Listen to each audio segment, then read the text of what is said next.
Շուշին մեր հայ ազգի մարգարիտն է, որ պիտի պահենք, պաշտպանենք, մեր մշակույթի կենտրոնն է սա, Շուշին։ Խաղաղություն մեր հայ ժողովրդին, խաղաղություն մեր սալդատներին, բոլորին, մայրերին, քույրերին, մեր հայոց բանակին,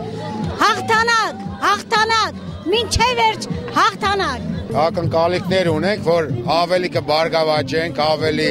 կհզորանանք եւ իմ կարծիքով մոտ ապագայում մեր մյուս հողերը կարողանանք հետ բերել։ Շնորհավորում եմ բոլորի այսօրվա տոնը, Շուշիի տոնը, ամբողջ Արցախ աշխարհի տոնը, հայրի տոնը, որտեղ մեր կայուն դիրքորոշումը մնացել է մեկը, հայրենիքը մեր համար մեկն է։ Մենք չպետք է արտագաղթենք հայրենիքից, մենք պետք է ընդլայնենք մեր ընտանիքները, շատ երեխաներ ունենանք։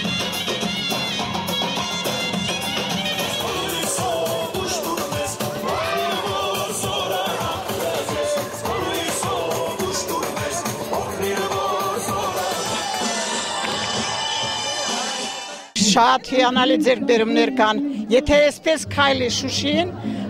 կընթառաջի առաջ անպայման եւ կլինի այն ինչ որ եղել է նրանից առավել եւս։